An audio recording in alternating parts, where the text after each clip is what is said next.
Welcome to What If Sleep Storin', where What If whispers timeless tales into dreams. Breathe deeply, let your mind soften, and drift into tonight's gentle story. What if, in a world where fog danced with gaslight and secrets slumbered beneath cobblestones, a lost soul carried the weight of empires in his trembling hands, seeking truth in the quiet corners of London's most mysterious dwelling? So dim the lights, find your most comfortable position, and let these whispered narratives carry you softly towards sleep. The fog rolled through London like a gentle spirit, thick and comforting as a woolen blanket pulled close on a winter's evening. It wrapped around the gas lamps of Baker Street, transforming their amber glow into soft halos that seemed to pulse with the rhythm of a sleeping city's heart. The year was 1895, and autumn had settled over England with the weight of old secrets and whispered promises. In the upper rooms of 221B Baker Street, where shadows danced with the flicker of firelight, the air held the familiar scents of pipe tobacco, old leather, and the faint metallic tang of chemical experiments long concluded. The wallpaper, a deep burgundy with subtle golden patterns, seemed to absorb the lamplight and hold it, creating a cocoon of warmth against the London chill that pressed against the windows like curious fingers. Sherlock Holmes sat in his favourite armchair, the one that had moulded itself to his angular frame through countless evenings of contemplation. The leather creaked softly as he shifted, his long fingers steepled beneath his chin, grey eyes reflecting the dancing flames in the hearth. The fire crackled with a rhythm that matched the gentle patter of rain beginning to tap against the window panes, each droplet catching the gaslight from the street below and scattering it like tiny stars across the glass. The detective's face, sharp and thoughtful, held the serene expression of a man lost in the labyrinth of his own mind. His dark hair caught the firelight in places, creating an interplay of shadow and gleam that shifted with each subtle movement. The pipe in his hand had long since gone cold, forgotten in the depths of whatever puzzle currently occupied his thoughts. Dr. John Watson sat across from him, the day's newspaper spread across his lap, though his attention had wandered from the printed words to the hypnotic dance of the flames. The good doctor's face, weathered by years of adventure and marked by the kindness that had drawn so many to seek his counsel, reflected a peaceful contentment. His moustache, perfectly groomed as always, twitched slightly as he suppressed a yawn. The day had been long, filled with the gentle routines that had come to define their partnership. The rain outside grew steadier, creating a soft percussion against the windows that blended with the whisper of settling coals in the grate. London in the evening held a particular magic, when the harsh edges of daylight softened into something dreamlike, when every shadow might conceal a story, and every fog-wrapped street corner promised mystery. The city breathed slowly, its million inhabitants settling into the rhythm of another night, each carrying their own small dramas and quiet hopes. Mrs. Hudson's footsteps could be heard occasionally on the stairs below, a comforting reminder of the domestic world that anchored their more extraordinary pursuits.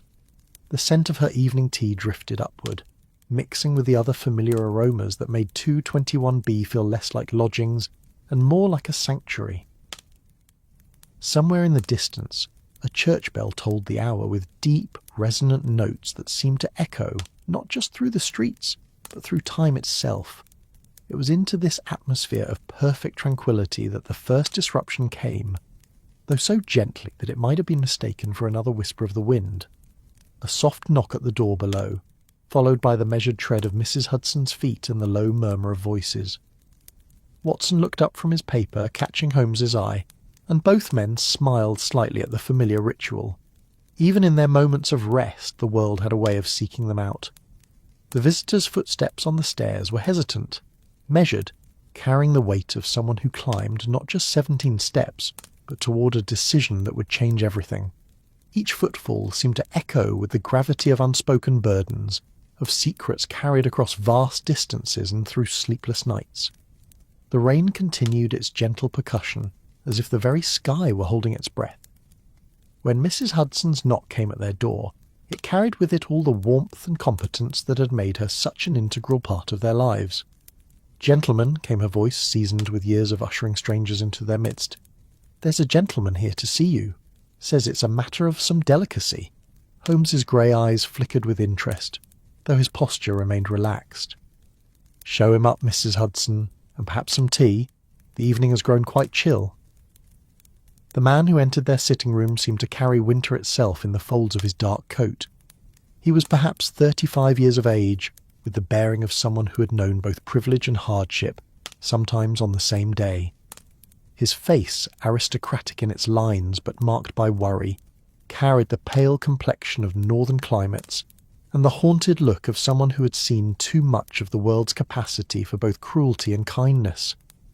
His hair, a dark blonde that caught the firelight like spun gold, was immaculately groomed despite the evident fatigue in his blue eyes. Those eyes, the colour of winter sky over snow-covered steppes, held depths that spoke of long journeys and longer nights spent in contemplation.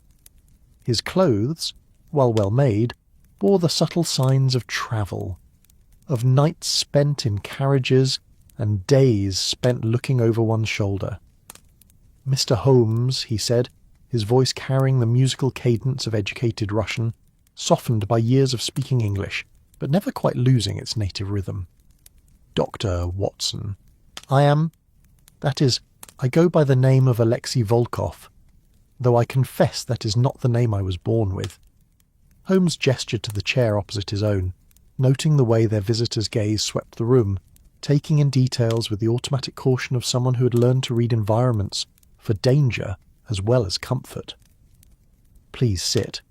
The fire is warm, and Mrs. Hudson's tea is precisely what a man needs on such an evening." Volkov settled into the offered chair with a grace that spoke of court training, his movements economical and controlled. As the firelight played across his features, it revealed small scars along his jawline, old marks that suggested a life that had not always been spent in comfort. His hands, resting on the arms of the chair, were those of a gentleman, but bore calluses that hinted at harder times. "I find myself in need of your expertise," Volkov continued, his voice barely above a whisper, as if the very walls might betray his words. "For I believe I am being hunted, and the hunter wears the face of the Russian state itself." The rain outside seemed to intensify at his words, drumming against the windows with renewed urgency. Holmes leaned forward slightly, his fingers still steepled, his expression one of calm attention that invited confidence. Watson set aside his newspaper entirely, his medical training evident in the way he studied their visitor, noting the tension in his shoulders, the careful way he held himself as if prepared to flee at any moment. "The Russian state," Holmes repeated softly, his voice carrying neither judgment nor surprise, merely the tone of a man accustomed to hearing extraordinary claims in ordinary rooms. "That is quite a hunter indeed. What makes you believe you have earned such august attention?" Volkov's laugh held no humour, only the bitter recognition of irony. "Because, Mr. Holmes, they believe I am someone I am not certain I wish to be. They believe I am Alexei Nikolaevich Romanov, the lost son of Tsar Alexander III, thought dead these 15 years. The words hung in the air like smoke from Holmes's pipe, curling around the warm confines of the room and settling into every corner. The fire crackled softly, the only sound for several heartbeats as the implications of the statement found their way into the consciousness of both listeners. Watson's eyebrows rose slightly, his medical mind already calculating the possibilities, while Holmes's grey eyes sharpened with the particular intensity he reserved for puzzles that promised to challenge every assumption. "Thought dead," Holmes said finally, his voice carrying the weight of careful consideration. "An interesting choice of words. Not confirmed dead, but thought dead. This suggests circumstances of some ambiguity." Volkov nodded slowly, his gaze fixed on the dancing flames as if they might hold answers to questions he was afraid to ask aloud. "I was 7 years old when I disappeared from the Imperial Palace in St. Petersburg. There had been attempts on my father's life, threats against the family. The official story was that I had fallen through ice while playing near the Neva River, my body swept away by the current." He paused, his fingers tracing unconscious patterns on the chair's armrest, patterns that might have been maps or might have been memories. But I remember being taken from my bed in the night, whisked away by people I had been told to trust. I remember a journey that seemed to last forever, through forests so deep and dark that they swallowed sound itself. I remember being told my name was no longer my own. Mrs. Hudson appeared as if summoned by the weight of the revelation, bearing a tea service that gleamed in the firelight. The ritual of serving provided a gentle interlude, the familiar sounds of china and silver creating a bridge between the extraordinary claim and the comfortable reality of their sitting room. The tea's aroma, bergamot and warmth seemed to anchor them all to the present moment. "Who told you this?" Watson asked gently, his voice carrying the bedside manner that had comforted countless patients. "Who were these people who spirited you away?" Volkov accepted his cup with hands that trembled almost imperceptibly, the tremor visible only to observers trained to notice such details. "A woman who said she was my aunt, though I later learned she had no blood connection to the Romanovs. She called herself Anna Petrovna, and she raised me in a small village in Finland, telling me stories of my true heritage, but warning me never to speak of it to anyone." He sipped the tea slowly, savouring not just the warmth but the momentary pause it provided in his narrative. "She taught me languages, history, mathematics, all the things a prince might need to know. But she also taught me to hunt, to fish, to survive in the wilderness. She said that in the new world that was coming, such skills might matter more than the ability to speak French or dance the waltz." The rain outside had settled into a steady rhythm now, no longer urgent but patient, like a storyteller who knew that the best tales unfold in their own time.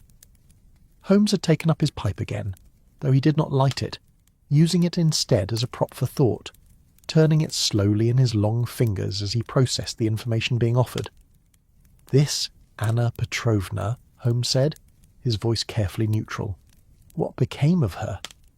A shadow passed across Volkov's features, and for a moment he looked much younger than his years, like the frightened child he must once have been. "She died 3 years ago. Fever, the doctor said, though she was convinced her time was running short for other reasons. Before she passed, she gave me documents, photographs, items she claimed would prove my identity. She made me promise to seek out the truth, to reclaim what was rightfully mine." Watson leaned forward, his expression gentle but probing. "And have you? Examined these documents, I mean. Do they support her claims?" Volkov reached into his coat with movements careful and deliberate, producing a leather portfolio worn smooth by handling. The leather was of fine quality but showed the patina of years, of being carried close to the heart through countless journeys. "I have spent 3 years having them examined by experts across Europe. The documents appear genuine. The photographs. One learns to see one's own features in old pictures, though time and hardship change a face." He opened the portfolio with reverent care, revealing papers that crackled with age and photographs that captured faces frozen in imperial grandeur. The firelight played across the images, bringing them to momentary life before retreating into shadow. Holmes extended his hand, and Volkov passed the portfolio across the space between them with the gesture of a man placing his entire future in another's keeping. The detective examined the contents with the methodical care of a scholar, his grey eyes moving across each document with the intensity of someone reading scripture. Watson rose from his chair to stand behind his friend, peering over Holmes's shoulder at the evidence of a life interrupted, a destiny deferred. The photographs showed a family group posed with the formal stiffness of imperial portraiture, but even through the constraints of the medium, warmth was evident in the arrangement, in the way hands rested on shoulders and gazes connected across the frame. The boy in the photographs, perhaps 6 or 7 years old, had the same aristocratic bone structure as their visitor, the same clear eyes that seemed to look beyond the camera towards some distant horizon. "The resemblance is striking," Watson murmured, his voice carrying the wonderment of a man confronted with the impossible made manifest. The set of the jaw, the line of the brow. Holmes continued his examination in silence, his trained eye noting not just the photographs but the quality of the paper, the style of the printing, the subtle details that would mark them as authentic or reveal them as elaborate forgeries. The documents bore official seals, imperial signatures, the accumulated weight of bureaucracy that surrounded the lives of the powerful. These appear genuine, Holmes said finally, his voice carrying the careful neutrality of a man who had learned not to commit to conclusions before examining all the evidence. The paper stock is correct for the period. The seals bear no signs of tampering, and the photographic techniques are consistent with imperial court practices of the 1880s. He closed the portfolio and handed it back to Volkov, who received it like a man reclaiming a piece of his soul. But authenticity of documents does not necessarily prove the identity of their bearer. Such things can be stolen, copied, passed down through channels both legitimate and otherwise. Volkov nodded, his expression suggesting he had anticipated this response. I understand your caution, Mr. Holmes. It is a caution I have shared for 3 years.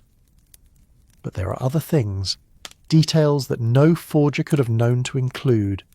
He reached for his tea again, using the moment to gather his thoughts, to find the words for experiences that had shaped him, but which he had never spoken aloud to another living soul. I remember the palace, not just the grand rooms that everyone knows, but the small details. The way the morning light fell through the windows of the breakfast room, the sound my father's boots made on the marble floors, the particular shade of blue my mother favoured for her morning dress. His voice grew softer as he spoke, taking on the dreamlike quality of someone revisiting a world that existed now only in memory. I remember a music box in my nursery, carved in the shape of a troika, with horses that would dance when the melody played. I remember the smell of the stables, the names of the dogs that followed me through the halls. The fire crackled softly, as if in response to his words, sending shadows dancing across the walls in patterns that might have been memories themselves, echoes of a childhood spent in rooms vast enough to hold the dreams of empire. Holmes listened with the complete attention he reserved for details that could not be manufactured, the small truths that survived when larger narratives failed. I remember being afraid, Volkov continued, his voice barely above a whisper now. Not of the threats that surrounded us, for I was too young to understand them fully, but of disappointing my father. He was a man who carried the weight of all Russia on his shoulders, and even as a child I could see how that weight pressed down on him. Watson had returned to his chair, but his newspaper lay forgotten as he found himself drawn into the narrative, his imagination painting pictures of a lost childhood, of a boy who had carried the burden of an empire's expectations without understanding their meaning. The doctor's compassionate nature was evident in his expression, in the way he leaned forward as if to offer comfort across the years. "And now?" Holmes asked, his voice gentle but penetrating. "You speak of being hunted. What has changed to bring you from the safety of anonymity to the attention of those who would do you harm?" Volkov's expression darkened, and the firelight seemed to catch the worry lines around his eyes, deepening them into canyons of concern. 6 months ago, I made the mistake of trusting the wrong person. I had come to London thinking to start a new life, to perhaps find work that would allow me to forget the burden of my birth. I met a man in a tavern near the docks, a Russian who claimed to be a fellow exile. He paused, his hands tightening around his teacup as if seeking warmth against a chill that came from within. I'd been drinking, missing Anna Petrovna, feeling alone in a way that goes beyond mere solitude. I spoke too freely, said things that should have remained locked in my heart. This man, he listened with great interest, asked questions that seemed innocent at the time. The rain outside had intensified again, creating a steady drumbeat against the windows that seemed to echo the urgency in Volkov's voice. Holmes's grey eyes never left their visitor's face, reading not just the words but the emotions that flickered across his features like shadows cast by a flame. "Within a week," Volkov continued, "I began to notice that I was being followed, not by common criminals or curious observers, but by men who moved with the precision of those trained in the arts of surveillance, men who wore their Russian origins in their bearing as clearly as if they carried flags." A Watson stirred in his chair, his military background evident in the way he straightened at the mention of pursuit. "Have they approached you directly? Made any demands or threats?" "Not directly, no, but their message is clear enough. 2 nights ago, I returned to my lodgings to find that someone had been through my belongings. Nothing was taken, but everything had been examined, catalogued, assessed. It was a message as clear as if they had left a note. We know who you are, we know where you are, and we can reach you whenever we choose. The gravity of his situation settled over the room like fog rolling in from the Thames, thick and encompassing. Holmes set down his pipe and leaned back in his chair, his long fingers creating a cathedral arch beneath his chin as he processed the information, weighing possibilities and probabilities with the methodical precision of a chemist measuring volatile compounds. The question, Holmes said finally, is not whether you are who you claim to be, though that is certainly relevant to our investigation. The more immediate question is why the Russian state would care about one lost prince, presumed dead for 15 years, living quietly in London under an assumed name. Volkov's laugh held the bitter edge of a man who had been asking himself the same question for months. That, Mr. Holmes, is precisely what terrifies me. For if they care enough to hunt me across Europe, it suggests that my existence poses some threat I do not understand, and if I pose a threat, then I am also in danger. The fire had begun to burn lower, casting longer shadows across the room and creating pockets of darkness that seemed to harbour secrets. Mrs. Hudson's footsteps could be heard on the stairs again, followed by the soft closing of a door, the familiar sounds of a household settling into evening routine. But within the circle of firelight that contained the three men, the atmosphere remained charged with the electricity of mystery. Holmes rose from his chair with the fluid grace of a man whose mind had reached a decision, though he gave no outward sign of what that decision might be. He moved to the window, drawing back the heavy curtain to peer down at Baker Street through the rain streaked glass. The street below was wreathed in fog and shadow, the gas lamps creating pools of amber light that revealed little and concealed much. "Tell me," Holmes said without turning from the window, "this man you spoke to in the tavern. Describe him for me.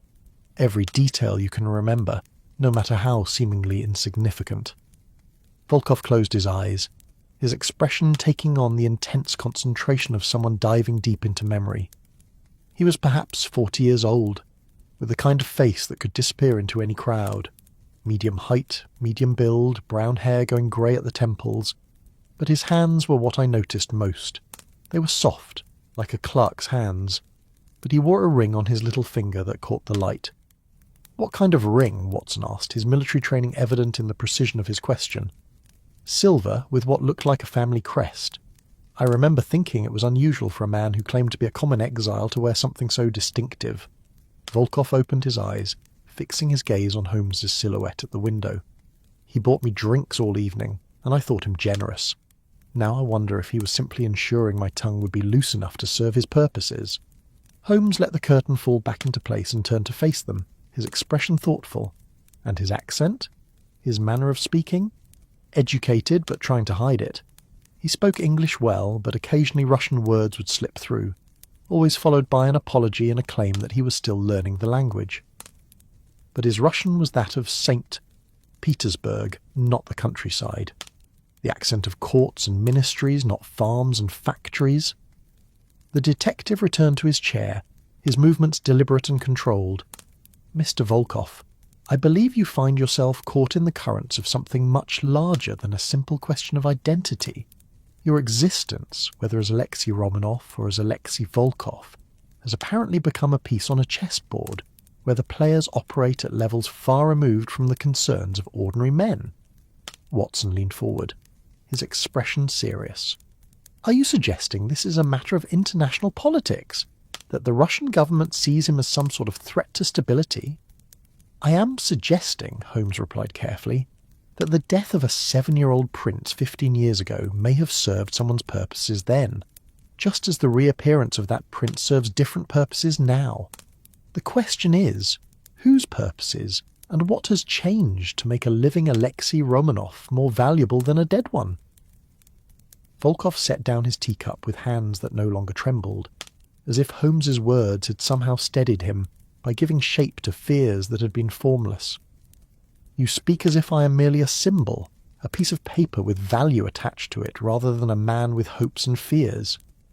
In the eyes of those who move nations like chess pieces, that is precisely what you are," Holmes said. his voice gentle but uncompromising. "Your value lies not in who you are as a person, but in what your existence represents.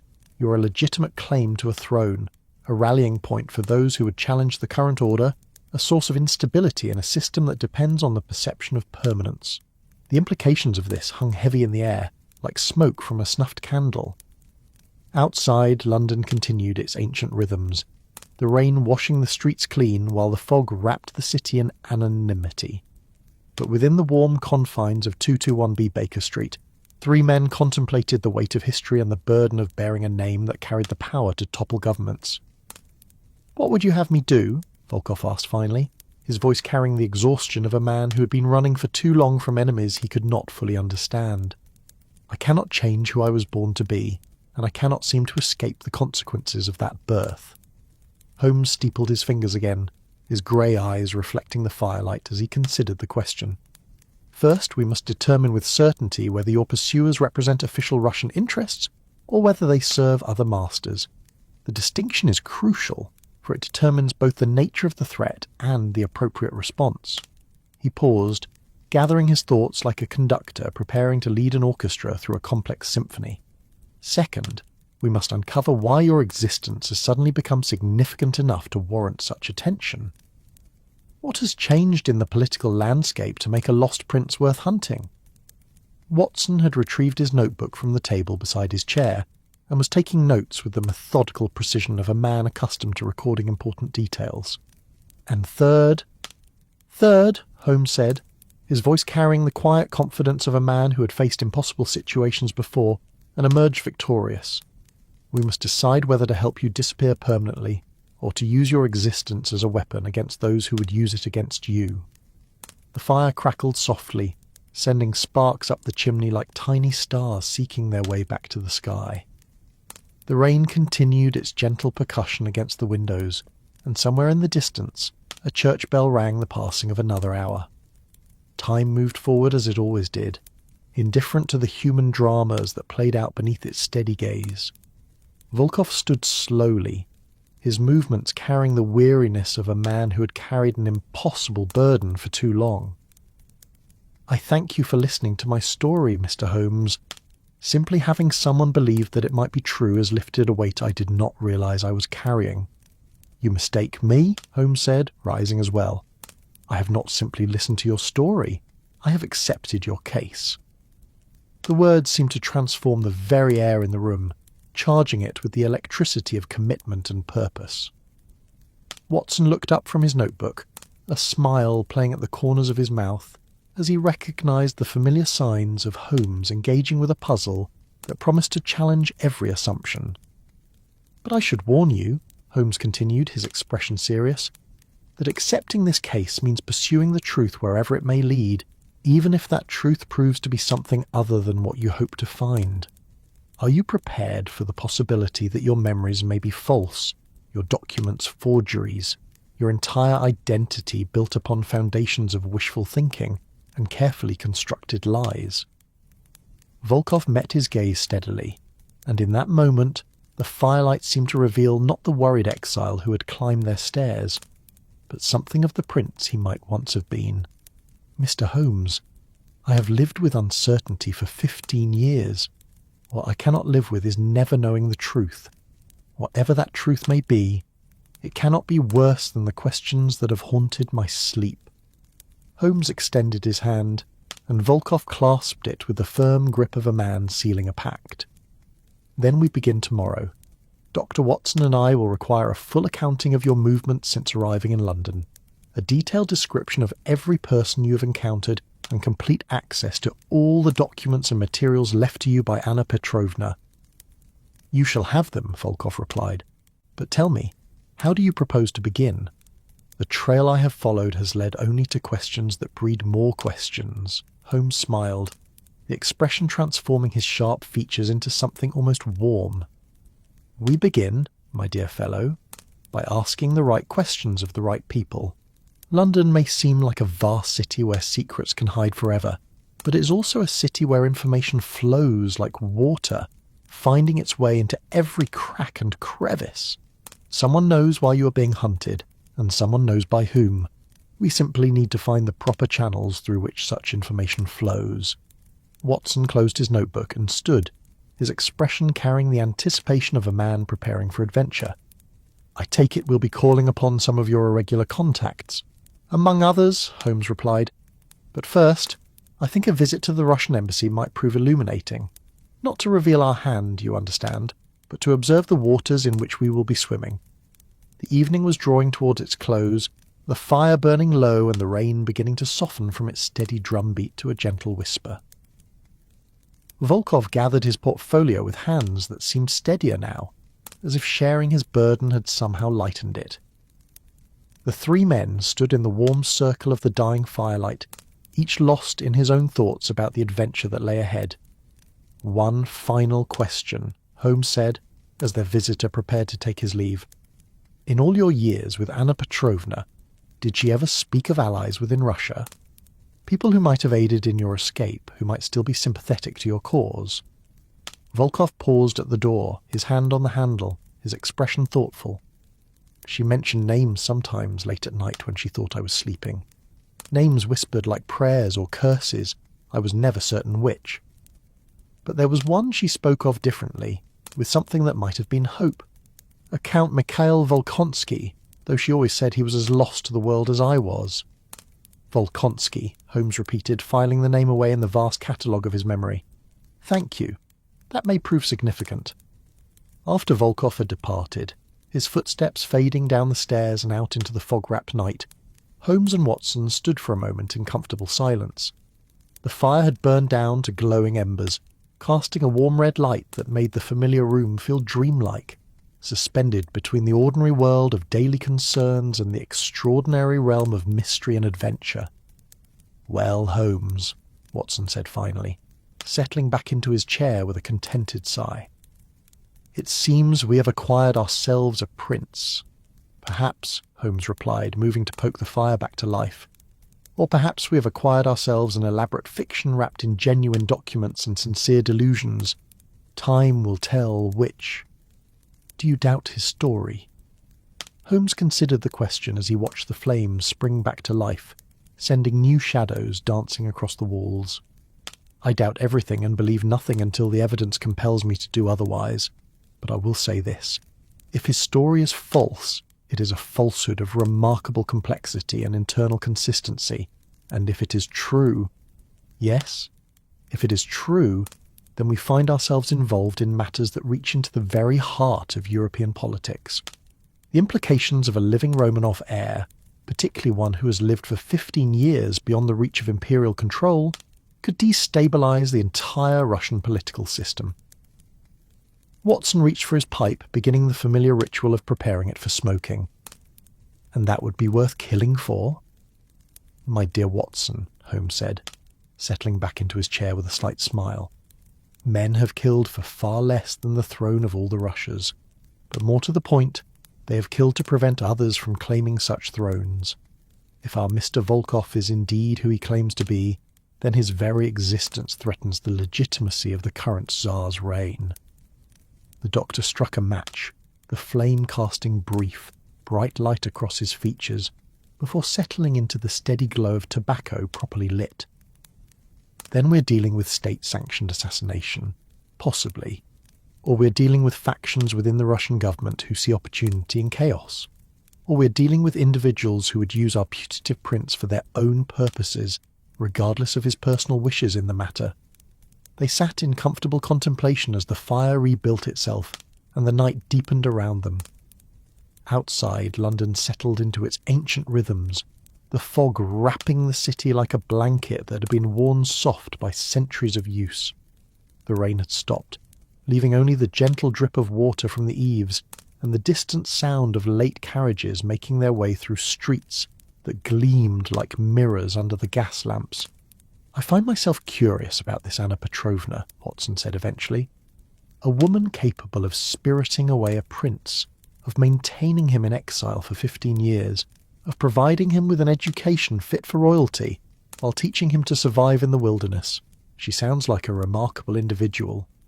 Holmes nodded slowly, his long fingers drumming a gentle rhythm on the arm of his chair. "Indeed. and one wonders what manner of woman earns the trust of the imperial family sufficiently to be entrusted with their most precious treasure. Such trust is not given lightly, particularly in times of political crisis. A governess, perhaps, or a member of the extended family. Possibly, though the name Anna Petrovna tells us little. It is common enough to serve as effective camouflage, yet distinctive enough to be memorable, an excellent choice for someone who needed to disappear into anonymity while maintaining enough identity to function in society. The church bells tolled midnight, their deep notes rolling across the sleeping city like a gentle blessing. This sound seemed to mark not just the passing of another day, but the beginning of something new, an adventure that would test not only their detective skills, but their understanding of the complex web of loyalties and betrayals that bound the royal houses of Europe.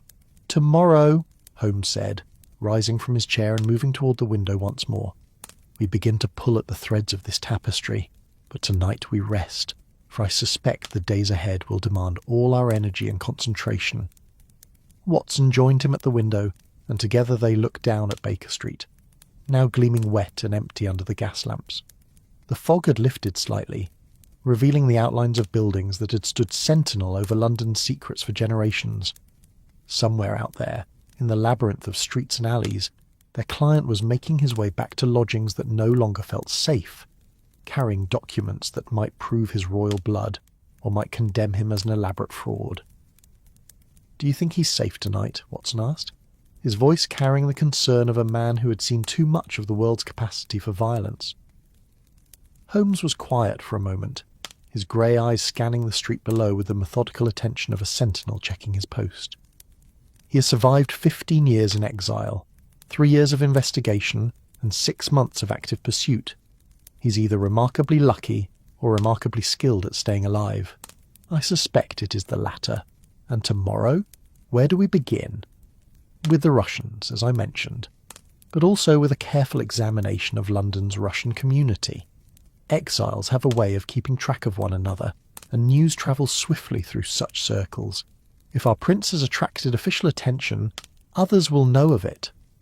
They turned away from the window as the fire settled into its final phase, the flames dying down to leave only the warm glow of embers.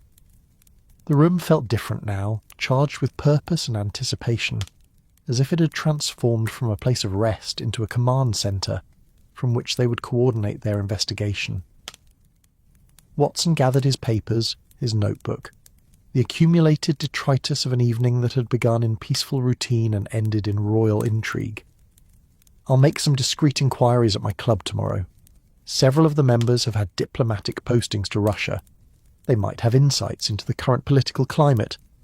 Excellent. And I shall pay a visit to my brother Mycroft. If anyone in London knows the true state of Russian intelligence operations, it will be him." Holmes moved to his desk, pulling out a fresh sheet of paper and beginning to make notes in his precise handwriting. The scratch of pen on paper seemed loud in the quiet room, each stroke recording details that might prove crucial in the days to come.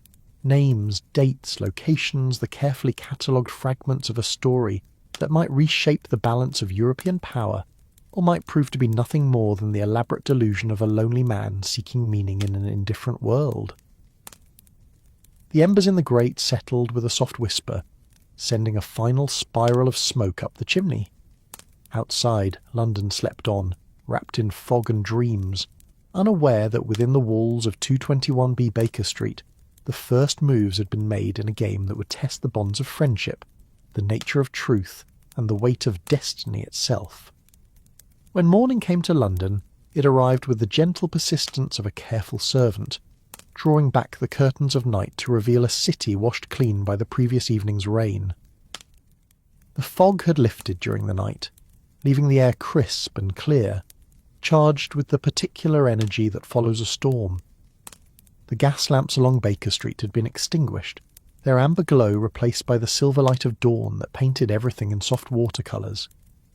Holmes was already awake when the first light touched the windows of 221B, having spent the pre-dawn hours in contemplation, his mind working through the possibilities and probabilities that their new case presented.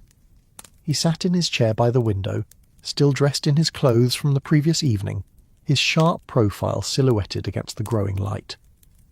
The fire had died to cold ashes, but he seemed not to notice the chill that had settled over the room.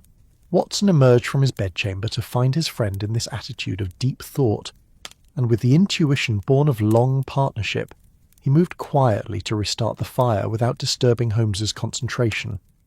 The familiar sounds of morning preparation, the crackle of kindling catching flame, the gentle hiss of the kettle being set to boil, created a backdrop of domestic comfort against which the extraordinary events of the previous evening seemed almost dreamlike. "Any revelations during your nocturnal cogitations?" Watson asked as he settled into his own chair, wrapping his dressing gown more tightly against the morning chill. Holmes stirred as if awakening from a trance, his grey eyes focusing on his friend with the gradual awareness of a man returning from distant mental territories. "Several possibilities have presented themselves, though none yet rise to the level of certainty. I find myself particularly intrigued by the timing of our client's appearance in London." "How so?" "Consider. A man who has lived quietly in Finland for 15 years suddenly feels compelled to seek a new life in London. What prompts such a decision? What changes in his circumstances or in the larger world make exile in Finland no longer tenable?" Watson poured tea for both of them, the ritual providing a moment for thought. The death of his guardian, perhaps. Anna Petrovna's passing might have made his position there untenable. Possibly. But I suspect there are other factors at work. Political winds shift constantly in Europe, my dear fellow, and a man bearing the name Romanov must be particularly sensitive to such changes. The morning light grew stronger, revealing the familiar details of their sitting room with crystalline clarity. Every object seemed sharper, more defined than it had in the warm glow of the previous evening's fire. The portfolio that Volkov had shown them lay on Holmes's desk, where he had placed it for safekeeping, its leather surface catching the light like a reminder of the mysteries it contained. Mrs. Hudson's footsteps could be heard on the stairs, accompanied by the clatter of breakfast being prepared. The sense of cooking bacon and fresh bread began to drift upward, adding to the atmosphere of comfortable domesticity that made their lodgings feel like a sanctuary from the complexities of the world beyond their door. "I've been thinking about this Count Volkonsky that our client mentioned," Watson said, settling back in his chair with his teacup balanced on his knee. "The name seems familiar, though I cannot place where I might have encountered it." Holmes's eyebrows rose slightly, his expression sharpening with interest. "Indeed? In what context might you have come across it? Military circles, perhaps, or medical journals? The name carries the weight of aristocracy, but also something else, something more recent." Watson frowned, chasing the elusive memory through the corridors of his mind. "I shall make some inquiries at my club this afternoon." Their conversation was interrupted by a soft knock at the door, followed by Mrs. Hudson's entrance bearing a breakfast tray that seemed to capture the essence of English morning comfort. The smell of properly cooked eggs and crisp toast filled the room, grounding them in the immediate reality of physical needs and simple pleasures. "Good morning, gentlemen," she said, setting the tray on the table between their chairs. "I trust you slept well after your evening visitor?" "As well as can be expected when one's mind is occupied with puzzles, Mrs. Hudson," Holmes replied with a slight smile. "Thank you for the breakfast. I suspect we shall need our strength for the day ahead." As they ate, Holmes outlined his plans for the morning, his voice carrying the methodical precision of a general preparing his troops for battle. "I shall visit Mycroft first, then proceed to the Russian embassy to observe the general atmosphere. You, Watson, might begin with your club inquiries, but I would also ask you to pay a visit to the British Museum." "The museum? Whatever for? They have an excellent collection of documents related to the Russian imperial family. I would like you to examine any materials related to the disappearance of Alexei Nikolaevich Romanov 15 years ago. Official accounts, newspaper reports, anything that might shed light on the circumstances of that event." Watson nodded, making mental notes of his assignments. "And our client? Should we arrange to meet with him again today? This evening, I think. By then we should have gathered enough information to ask more pointed questions. For now, it is better that he remains as invisible as possible, while we determine the nature and extent of the threat he faces." They finished their breakfast in companionable silence, each lost in his own thoughts about the day ahead. The morning light had grown strong enough to illuminate every corner of the room, chasing away the shadows that had made the previous evening's conversation feel so charged with mystery. But the mystery itself remained, as solid and present as the documents that lay waiting on Holmes's desk. Holmes rose from the table with the fluid grace of a man whose body followed his mind's commands without conscious thought. He moved to his wardrobe, selecting his clothes with the same methodical care he applied to analysing evidence. Today's investigation would require him to move through different levels of London society, from the rarefied heights of government service to the bustling practicality of the embassy district. "One thing troubles me," Watson said as he prepared for his own departure. "If our client is indeed who he claims to be, and if the Russian government is aware of his presence in London, why have they not simply approached the British authorities? Surely diplomatic channels would be more efficient than sending agents to hunt him through the streets." Holmes paused in his preparations, his hand stilling on his tie as he considered the question. "An excellent observation, Watson, which suggests either that his pursuers do not represent official government interests, or that the matter is considered too sensitive for normal diplomatic channels, or that they intend something for him that they would prefer the British government not know about." "Precisely. Which makes our investigation all the more urgent. We are not simply solving a puzzle of identity, my dear fellow. We may be racing against time to prevent an international incident." The weight of this possibility settled over them both like fog rolling in from the Thames. What had begun as an intriguing question of a royal lineage had evolved into something with implications that could reach into the highest levels of government, that could affect the delicate balance of power that kept Europe from descending into chaos. Holmes completed his preparations and stood before the mirror, adjusting his collar with the automatic precision of long habit. His reflection showed a man prepared for whatever challenges the day might bring, his sharp features set in lines of determination, his grey eyes clear with purpose. But Watson, who knew him better than anyone, could see the subtle signs of excitement that indicated his friend's engagement with a puzzle worthy of his abilities. "Until this evening, then," Holmes said, gathering his coat and hat. "And Watson, be careful in your inquiries. If we're correct about the forces at work here, then even seemingly innocent questions about Russian royalty might attract unwanted attention." After Holmes's departure, Watson sat for a few minutes longer in the quiet sitting room, contemplating the transformation that had occurred in their lives in the space of a single evening. Yesterday they had been two gentlemen enjoying a peaceful night by the fire. Today they were investigators in a case that might involve the fate of nations. Such was the nature of their partnership, this constant oscillation between domestic tranquillity and extraordinary adventure. He gathered his own materials, including a notebook for recording any information he might discover at the museum. The British Museum was a repository of knowledge that encompassed the breadth of human civilization, and if answers to their questions existed in documented form, they would likely be found within its hallowed halls.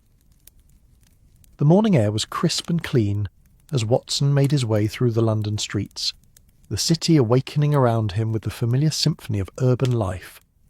Carriages rattled over cobblestones that still gleamed with the previous night's rain, their wheels creating rhythmic percussion that mixed with the calls of vendors setting up their stalls and the distant whistle of trains arriving at the great stations. London in the morning held a particular magic, when the city shed the mysterious shadows of night and revealed itself in all its Victorian grandeur. The buildings rose around him like monuments to human ambition, their sooty facades softened by the gentle light that filtered through the ever-present haze of coal smoke and industrial progress. At the British Museum, Watson presented himself to the librarian with the respectful demeanour of a scholar seeking access to precious materials.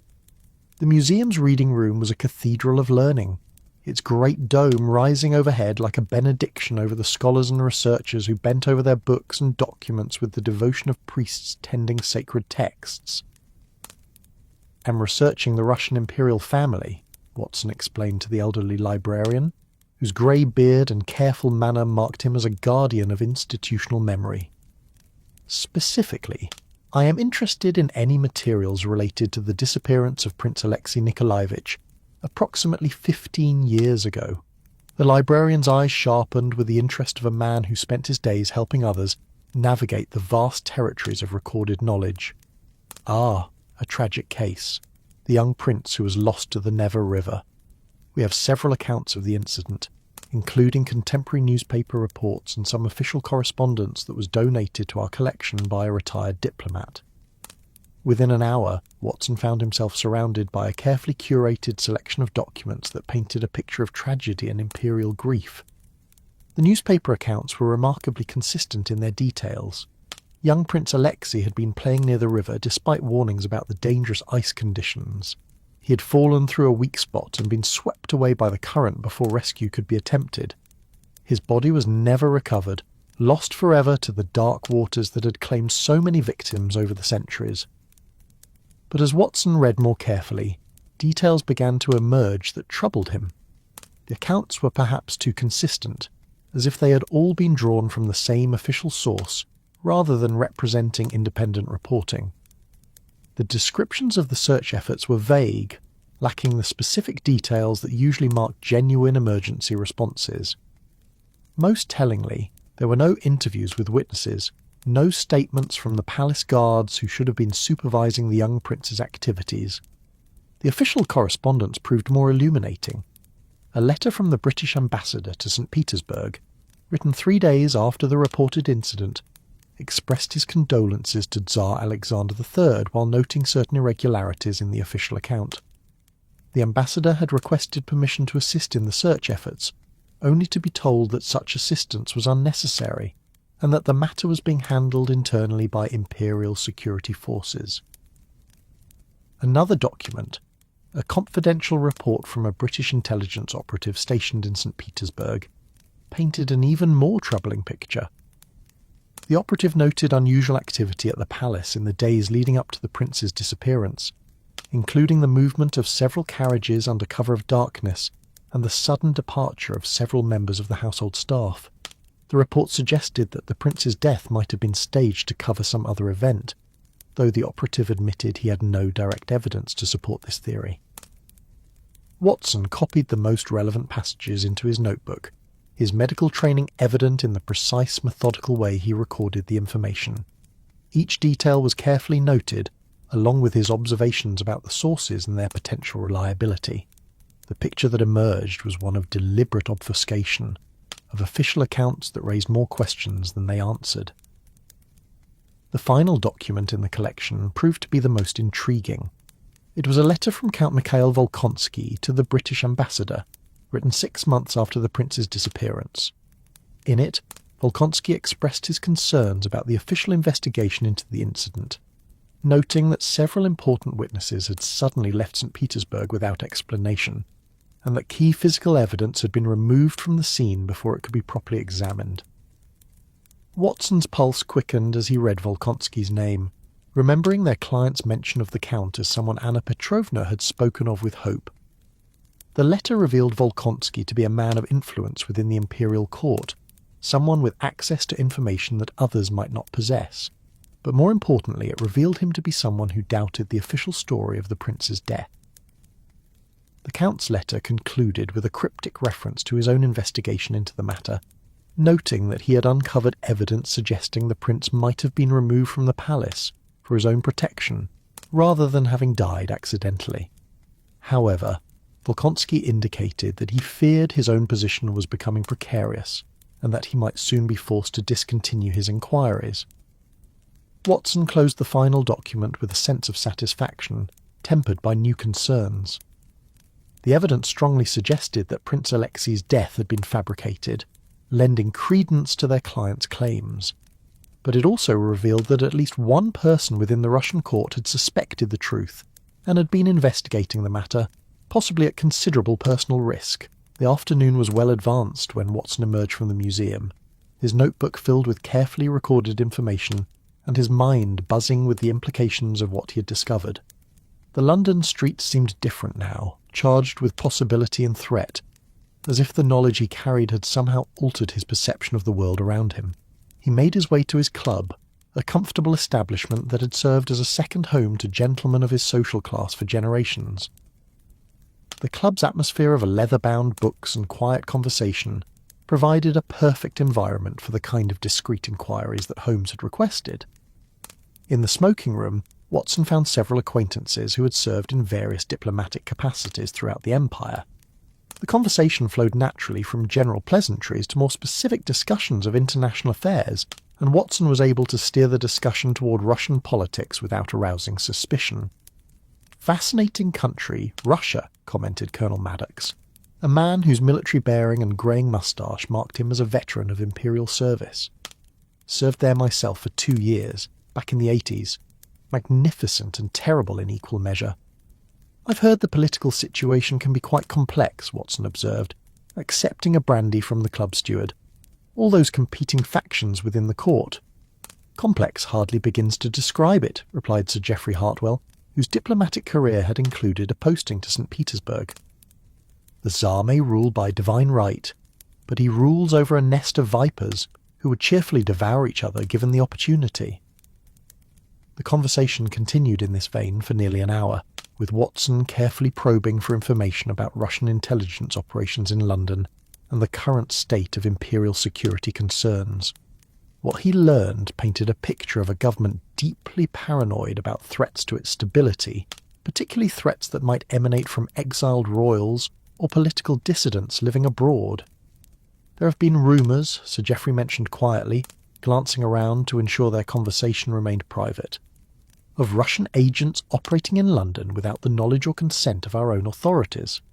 Nothing proven, you understand, but enough whispers to suggest that not all Russians in our city are here for purely commercial or cultural purposes." Watson filed this information away carefully, noting how it corroborated their client's fears about being hunted by Russian operatives. The picture that was emerging suggested a complex web of intelligence operations and political intrigue that reached far beyond the simple question of one man's identity. As the afternoon shadows began to lengthen, Watson prepared to return to Baker Street for his rendezvous with Holmes. The day's investigations had provided a wealth of information, but they had also raised new questions and highlighted the potential dangers that surrounded their case. The London streets were busy with the evening rush. As Watson made his way home, the gas lamps beginning to flicker to life in anticipation of the approaching darkness. The familiar sights and sounds of the city provided a comforting contrast to the international conspiracies and royal intrigues that occupied his thoughts. Back at 221B Baker Street, he found Holmes already returned and deep in conversation with their client, who sat in the same chair he'd occupied the previous evening, but looked somehow different, as if the intervening hours had stripped away some protective layer and left him more vulnerable to the winds of fate. "Ah, Watson," Holmes said, looking up as his friend entered. "Perfect timing.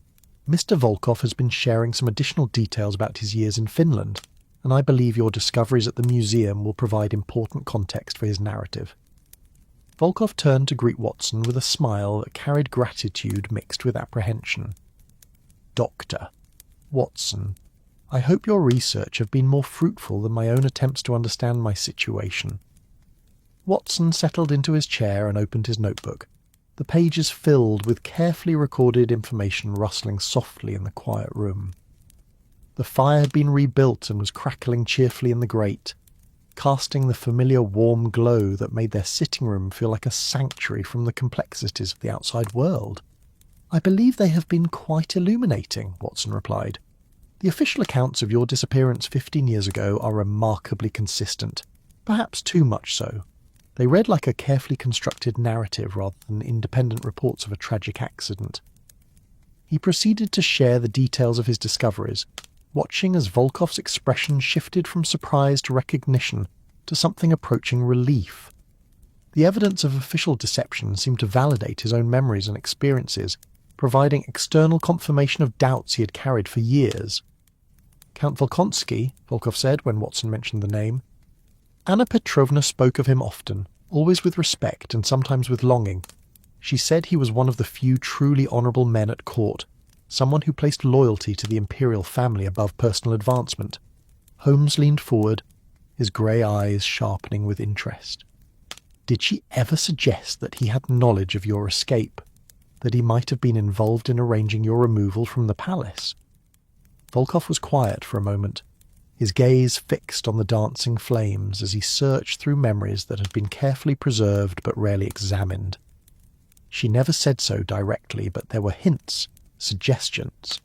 She once told me that my survival was due to the courage of people who understood that sometimes loyalty requires disobedience. The implications of this hung in the air between them like incense, heavy with meaning and consequence.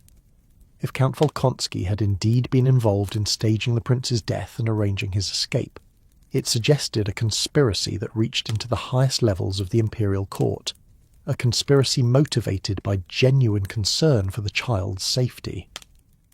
And my own researches today, Holmes said, have provided additional context for these revelations. My brother Mycroft was characteristically well informed about current Russian intelligence activities in London.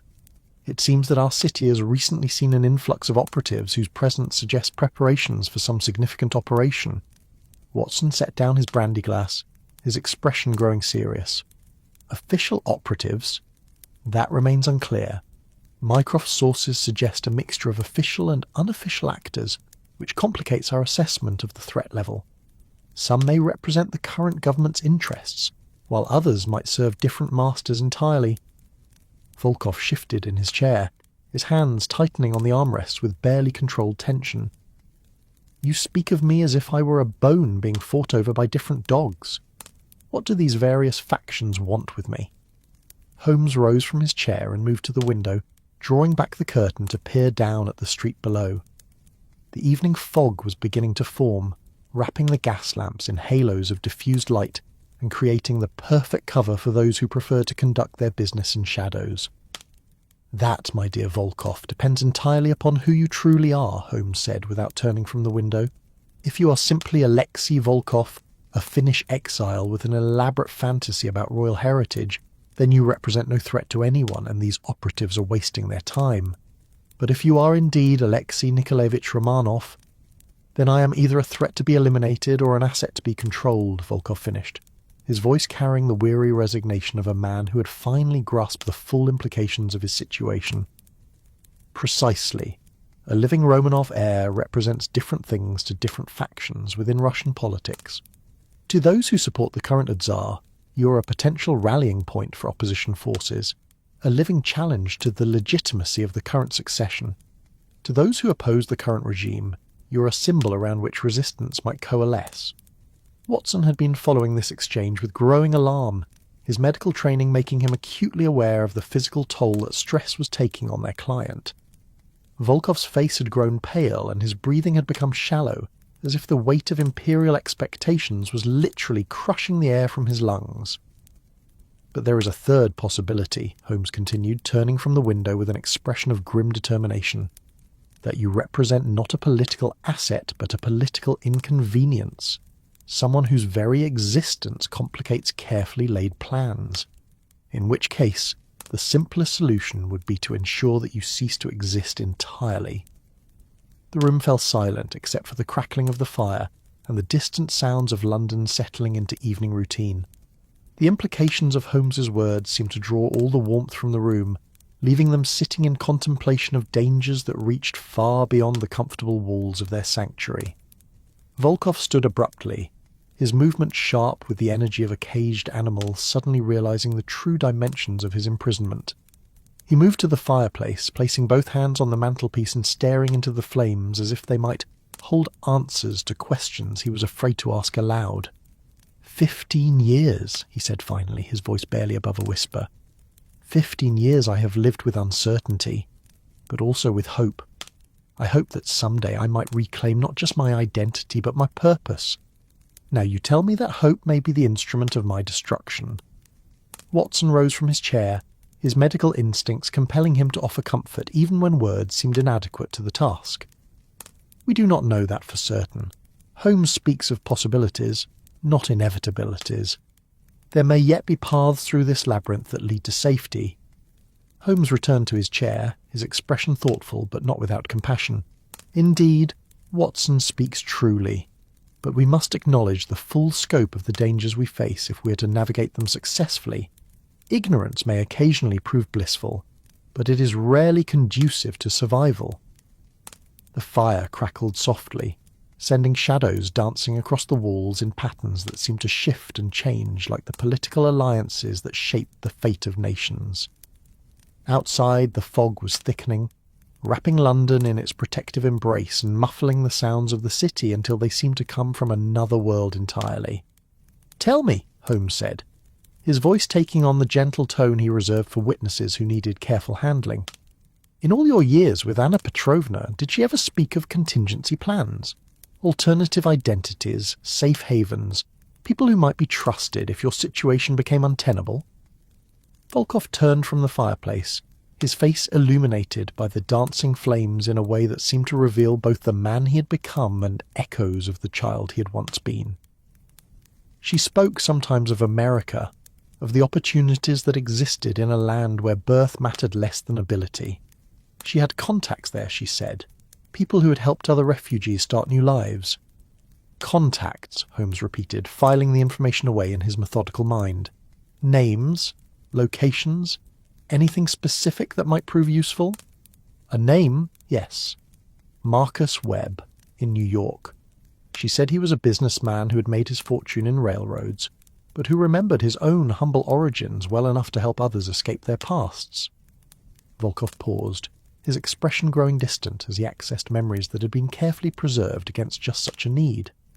She gave me a letter of introduction, sealed and hidden among my other documents. Insurance, she called it, against a day when Finland might no longer be far enough from Russia. Watson had retrieved his notebook again, and was recording these new details with a methodical precision that had served him well in both medical practice and criminal investigation. And she never explained how she knew this man, what connection linked a Finnish exile to an American railroad magnate. Anna Petrovna knew many people whose pasts were more complex than their present circumstances suggested, Volkov replied with a slight smile that carried both affection and loss. She once told me that the world was full of people who had been forced to reinvent themselves, and that such people formed a kind of unofficial brotherhood, bound by their shared understanding of what it meant to lose everything and have to start again. Holmes leaned back in his chair, his fingers steepled beneath his chin as he processed this new information. The picture that was emerging was one of carefully constructed networks of support, of people who had anticipated the need for escape routes long before such routes became necessary. It suggests a level of planning and foresight that goes well beyond the impulse to save a single child, Holmes observed. Your Anna Petrovna was clearly a woman of remarkable capabilities, someone who understood not just the immediate dangers you face, but the long-term implications of your survival. The church bells tolled the hour with deep, resonant notes that seemed to echo through the fog-wrapped streets, like a reminder of time's steady passage. 9 o'clock, and the night was still young, but already it felt heavy with the weight of revelations and the promise of more to come. Mrs. Hudson's footsteps could be heard on the stairs, followed by her gentle knock and the appearance of the evening tea service. The familiar ritual provided a moment of normalcy in the midst of their extraordinary circumstances, the comforting sounds of china and silver creating a bridge between the world of international intrigue and the simple pleasures of domestic comfort. "Gentlemen," she said, setting the tray on the table with her customary efficiency, "I've taken the liberty of preparing some sandwiches as well. I suspect you may have missed your dinner in all the excitement." Holmes smiled with genuine warmth, his appreciation for Mrs. Hudson's care evident in his expression. "You're entirely correct, as usual. We have indeed been so absorbed in our discussions that we have quite forgot the needs of the body." After she departed, they partook of the simple meal with the gratitude of men who had learned not to take such comforts for granted. The sandwiches were perfectly prepared, the tea properly brewed, the entire service a testament to the domestic arts that made civilized life possible, even in the midst of chaos. "I have been thinking," Watson said as he set down his teacup, "about this Count Volkonsky and his apparent investigation into your disappearance. If he suspected the truth 15 years ago, what became of his inquiries? Did they simply cease? Or might there be records, documents, evidence that he gathered?" Volkov's expression grew thoughtful, his gaze once again drawn to the hypnotic dance of flames in the fireplace. Anna Petrovna received letters from time to time, always delivered through intermediaries, never bearing official seals or signatures. She would read them alone and then burn them, but I could see that they affected her deeply. Affected her? Holmes asked, his voice carrying the careful neutrality that encouraged detailed responses. Sometimes they brought relief, as if good news had arrived from a distant battlefield. Other times they brought worry, and she would pace the cottage for hours, making plans that she never explained to me. The last letter came perhaps 2 years ago, shortly before her final illness began. Holmes and Watson exchanged glances, both recognising the potential significance of this correspondence. If Count Volkonsky had indeed been investigating the circumstances of the prince's disappearance, and if he'd been maintaining contact with Anna Petrovna, then he might possess information crucial to understanding not just the historical events, but the current dangers that surrounded their client. "Do you recall anything about the delivery of these letters?" Holmes inquired. "The appearance of the messengers, the timing of their arrival, any patterns that might suggest their origin?" Volkov closed his eyes, concentrating with the intensity of a man reaching back through layers of memory to retrieve details that had seemed unimportant at the time. "They always came in winter, when travel was most difficult and strangers were most conspicuous. The messengers were invariably Finnish, local men whom Anna Petrovna knew by name, but who never spoke of where the letters had originated." "Which suggests a carefully constructed courier network," Watson observed, "designed to obscure the true source of the communications while ensuring their delivery." "Indeed," Holmes agreed. "Such networks require significant resources and planning to maintain, which reinforces our assessment that your supporters possess both means and motivation to protect you. But it also suggests that Count Volkonsky, if he is indeed the source of these communications, has remained active in his investigations despite the obvious dangers." The implications of this were both encouraging and troubling. If the Count was still alive and still investigating, it suggested that allies existed within Russia who might be willing to help. But it also meant that the conspiracy surrounding the prince's disappearance had continued to evolve over the past 15 years, growing more complex and potentially more dangerous with each passing season.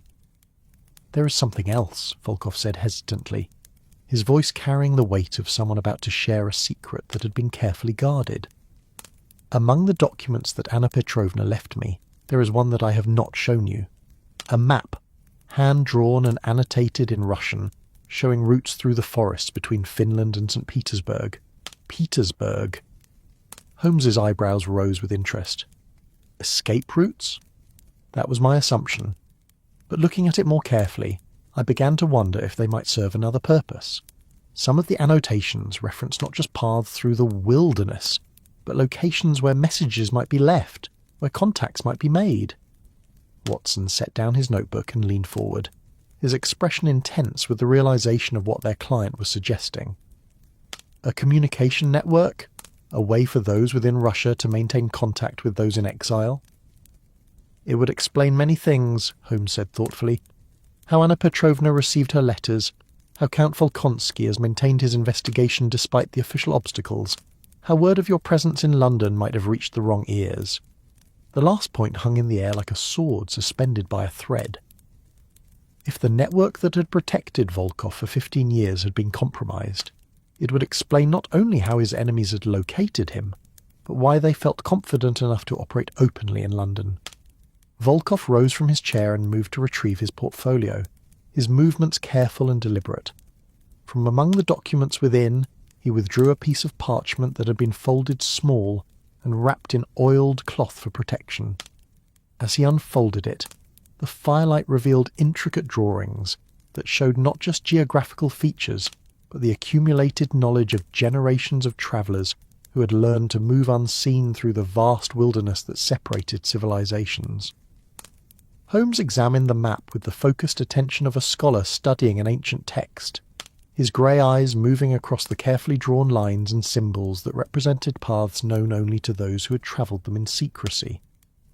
Watson joined him, and together they traced the routes that connected remote villages to hidden crossing, safe houses to message drops, the entire infrastructure of a shadow network that had operated beneath the notice of official authority. "Remarkable," Holmes murmured, his voice carrying genuine admiration for the complexity and thoroughness of the system. This represents years of careful observation and planning. Each route has been tested, each location verified, each contingency anticipated. But also, Watson added with growing concern, it represents a vulnerability. If this map exists, others might exist as well. If one copy has fallen into the wrong hands, then the entire network is compromised, Volkov finished, his voice heavy with the realization of what his own survival might have cost others. Dear God, what if my escape to London has exposed people who trusted Anna Petrovna to keep their secrets? The weight of this possibility seemed to settle over the room like a shroud, transforming their investigation from a matter of personal survival into one of broader responsibility. The fire crackled softly, its warmth unable to dispel the chill that came from contemplating the potential consequences of betrayal and exposure. Holmes folded the map carefully and handed it back to their client, his expression grave but determined. We cannot change what has already occurred, but we can work to minimize the damage and protect those who remain at risk. The first step is to determine exactly who knows of your presence in London and how they acquired that information. And the second step, Volkov asked, accepting the map with hands that trembled slightly despite his efforts at control. The second step, Holmes replied, his voice carrying the quiet confidence of a man who had faced impossible odds before and emerged victorious, is to turn this situation to our advantage. If your enemies believe they have cornered you, they may become careless, and careless enemies make mistakes that can be exploited. Watson looked up from his notebook, where he had been recording the details of their discussion with the methodical precision that had made him an invaluable partner in so many previous adventures. Are you suggesting we use him as bait? I am suggesting we use the situation as it exists to gather the information we need while ensuring our client's safety, Holmes replied carefully. But yes, that may require allowing his enemies to believe they have the advantage while we work to understand their true purposes and capabilities. The fog outside had thickened during their conversation, wrapping the windows of 221B Baker Street in a cocoon of grey that muffled the sounds of the city and created the sense of being suspended between worlds. The gas lamps in the street below were barely visible through the murk, their amber glow diffused into soft halos that provided more atmosphere than illumination. Volkov moved to the window, drawing back the heavy curtain to peer out at the fog-wrapped street. His reflection in the glass showed a man caught between two identities, the exile he had become and the prince he might have been, both versions of himself visible in the interplay of firelight and shadow on the window's surface. I have lived my entire adult life in the shadow of uncertainty, he said softly, his breath fogging the glass as he spoke. Always wondering if the next day would bring discovery, always prepared to flee at a moment's notice. I had hoped that coming to London might offer the chance for a normal life, for the luxury of planning beyond the next season. And it still might, Watson said gently, his medical training evident in the compassion that coloured his voice. But first we must navigate the current crisis. We must ensure that your past does not destroy your future. Holmes had moved to his desk and was writing rapidly in his precise handwriting, the scratch of pen on paper creating a steady rhythm that seemed to anchor them to the immediate task at hand. I am preparing a series of telegrams that will set certain inquiries in motion.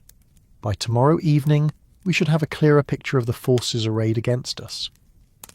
What sort of inquiries? Volkov asked, turning from the window with an expression that mixed hope with apprehension.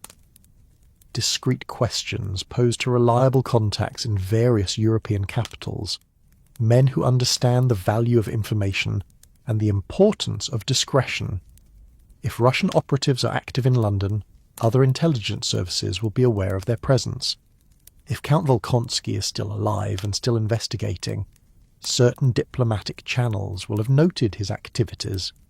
Holmes paused in his writing, looking up at their client with an expression that combined determination with genuine concern. But I must warn you that setting these inquiries in motion will also alert our opponents to the fact that you have sought professional help. They will know that you are no longer operating alone, and they will adjust their plans accordingly. The implications of this settled over them like the fog that wrapped the city dense and encompassing. What had begun as a question of identity had evolved into a chess game played on an international board, with moves and counter-moves that could affect not just their client's fate, but the stability of nations. "There is one more thing," Volkov said, his voice carrying the weight of a final revelation. "Something I have not told you because I was not certain of its significance. 3 nights ago, the night after I noticed I was being followed, I received a message at my lodgings." Holmes set down his pen, his full attention focused on their client. "What sort of message?" "A note slipped under my door while I slept, written in Russian, in a hand I did not recognize. It said simply, 'The Count remembers his promise.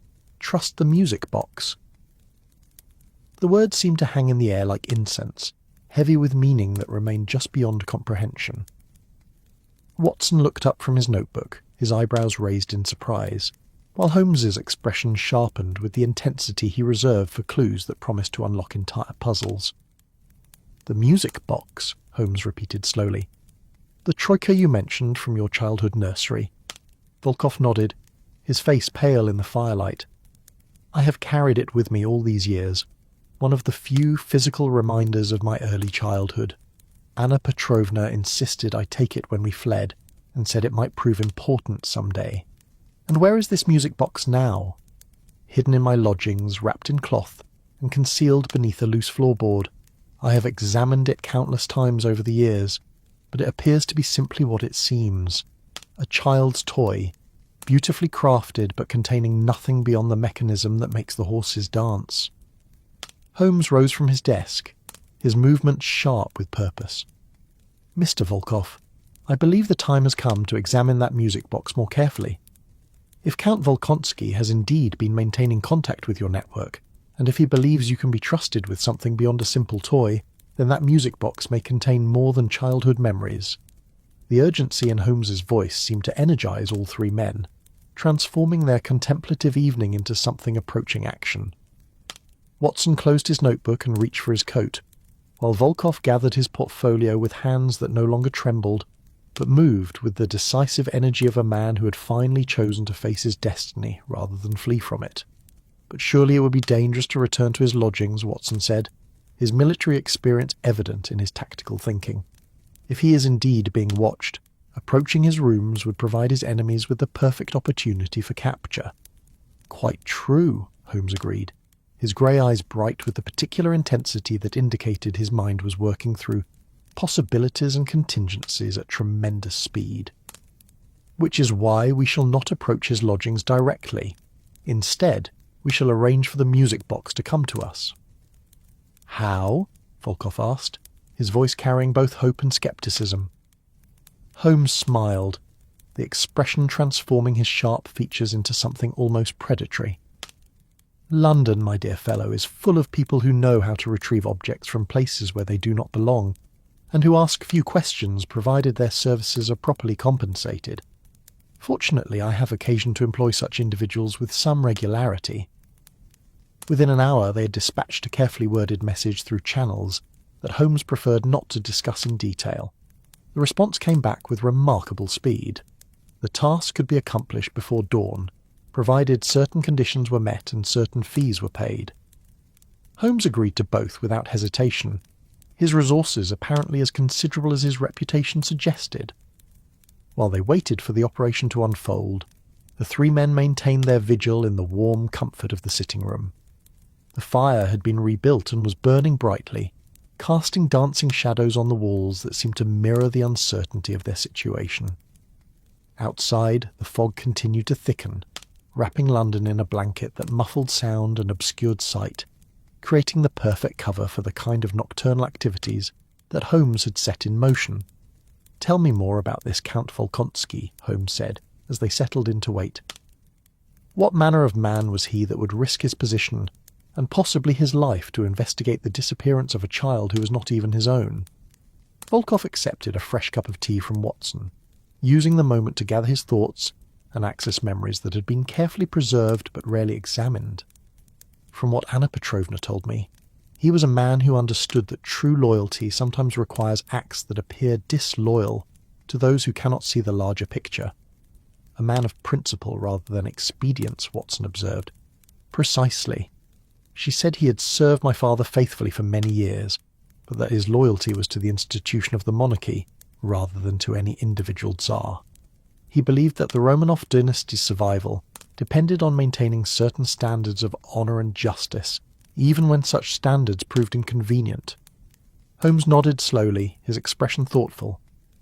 Such men are dangerous to those who prefer their loyalty unquestioning and their service unthinking. They tend to ask uncomfortable questions and to remember inconvenient truths. The conversation was interrupted by a soft tapping at the window, a sound so gentle that it might have been mistaken for raindrops or settling wood. But Holmes recognised it immediately as the signal he had been expecting, and he moved to the window with the quick, purposeful strides of a man whose plans were proceeding exactly as anticipated. The exchange at the window was brief, and conducted entirely in whispers, but within moments Holmes had returned to the fireplace carrying a small bundle wrapped in dark cloth. He set it on the table between their chairs with the careful reverence of someone handling an object that might contain explosive materials. "The music box," he announced simply, his voice carrying both satisfaction and anticipation. Volkov reached for the bundle with hands that trembled slightly, not from fear but from the weight of memory and possibility. As he unwrapped the cloth, the firelight revealed a small masterpiece of the jeweller's art, carved from what appeared to be ivory and inlaid with precious metals. The troika scene was exquisitely detailed, with 3 horses captured in full gallop and a driver whose miniature face bore an expression of determined concentration. "It is as beautiful as I remembered," Volkov murmured, his voice carrying the wonder of a man rediscovering a piece of his own history. "But I have examined every inch of this piece countless times over the years. If it contains secrets, they are well hidden indeed." Holmes accepted the music box with the careful hands of an expert, his long fingers moving over the surface with the sensitivity of a blind man reading Braille. Often the most effective hiding places are those that hide in plain sight. A mechanism designed to make horses dance might conceal other mechanisms as well. For the next hour, Holmes subjected the music box to an examination that was both systematic and gentle, his knowledge of mechanical devices evident in the way he approached each aspect of its construction. Watson and Volkov watched in fascination as the detective's fingers found hidden catches and secret springs, revealing levels of complexity that went far beyond what would be necessary for a simple toy. "Remarkable," Holmes murmured as he worked. "The craftsmanship is extraordinary, but more than that, it shows evidence of modification. Someone has altered the original mechanism, adding components that serve purposes beyond mere entertainment." As if responding to his words, the music box suddenly clicked softly, and a section of the base that had appeared solid swung open to reveal a small compartment lined with silk. Within the compartment lay a folded piece of paper and what appeared to be a small key made of an unusual metal that caught the firelight with an almost liquid gleam. Volkov gasped audibly, his eyes wide with the amazement of a man witnessing magic. "In 15 years of examining that piece, I never suspected. The mechanism was designed to remain hidden until activated by the proper sequence of manipulations," Holmes explained, his voice carrying the satisfaction of a puzzle solver who had successfully navigated a particularly complex challenge. "Whoever modified this piece was an artisan of the highest calibre." Watson leaned forward eagerly as Holmes carefully extracted the paper from its hiding place. The document, when unfolded, proved to be covered with text written in a cipher that appeared to combine several different languages and symbol systems. But at the top, in clear Russian script, was a single line that made Volkov's breath catch in his throat. "For Alexei Nikolaevich, when the time comes to reclaim what was lost," he translated, his voice barely above a whisper, "your devoted servant, M.V." The signature was unmistakably that of Count Mikhail Volkonsky, written with the confident hand of a man who expected his words to survive long enough to reach their intended recipient. The date on the document was less than 2 years old, proving that the Count had not only survived the intervening years, but had continued his investigation into the prince's disappearance. Holmes examined the cipher with the focused attention of a scholar approaching a text in an unknown language, his grey eyes moving across the symbols and notations as he searched for patterns that might provide a key to translation. This will require time to decode properly, but I can see already that it references locations, names, dates. It appears to be a comprehensive summary of Count Volkonsky's findings. The small key proved equally intriguing, its unusual metal and intricate design suggesting purposes that went beyond opening ordinary locks. Holmes held it up to the firelight, noting details of its construction that spoke of specialised craftsmanship and specific applications. This key was made for a particular purpose, he observed. The metal appears to be an alloy I do not immediately recognise, and the design incorporates elements that suggest it opens something more complex than a simple chest or drawer. Volkov accepted the key when Holmes handed it to him, turning it over in his palm with the reverence of someone holding a piece of his own destiny. "It is warm," he said with surprise. "Even though it has been locked away for years, it feels warm to the touch. Certain metal alloys retain heat more effectively than others," Watson observed, though his medical training could not entirely explain the phenomenon they were witnessing. But this does seem unusually pronounced. The discovery of the hidden compartment and its contents had transformed their understanding of the situation completely. What had appeared to be a simple case of mistaken identity had revealed itself as part of a complex, long-term investigation conducted by one of the most trusted members of the Russian court. Count Volkonsky had not only suspected the truth about the prince's survival, but had gathered evidence to support his theories, and had found a way to communicate that evidence across the years. "The question now," Holmes said, settling back in his chair with the encrypted document in his hands, "is what Count Volkonsky discovered during his investigation, and what he expects you to do with that information." The fire crackled softly in the grate, its flames dancing in patterns that seemed to reflect the complexity of the mystery they were unravelling. Outside, London slept beneath its blanket of fog, unaware that within the walls of 221B Baker Street, 3 men were holding documents that might reshape the political landscape of Europe. "I believe," Holmes continued, his voice carrying the quiet confidence of a man who had begun to see the pattern within the chaos, "that we are dealing with something far more significant than a simple question of royal succession. Count Volkonsky's investigation has uncovered evidence of a conspiracy that reaches into the highest levels of the Russian government. And you, my dear Volkov, are not merely a survivor, but a key witness to events that certain people would prefer remained buried." The weight of this realization settled over them like the fog that wrapped the city, dense and all-encompassing. But with it came also a sense of purpose, the understanding that their investigation had evolved from a matter of personal survival into something approaching a mission of historical justice. Watson closed his notebook with a soft snap, the sound seeming to mark the end of one phase of their investigation and the beginning of another. "What do we do next?" Holmes smiled, his expression carrying the anticipation of a man who had found a puzzle worthy of his abilities. "Next, my dear Watson, we decode Count Volkonsky's message, we determine what that key opens, and we prepare ourselves for what I suspect will prove to be the most complex and dangerous case of our partnership." The night stretched ahead of them, full of possibility and peril in equal measure, but for the first time since Volkov had climbed their stairs seeking help, all 3 men felt that they were no longer merely reacting to events, but had begun to take control of their own destiny. The game, as Holmes might have said, was truly afoot. The following morning dawned clear and crisp, the fog having lifted during the night to reveal a London washed clean by rain and brightened by pale autumn sunshine.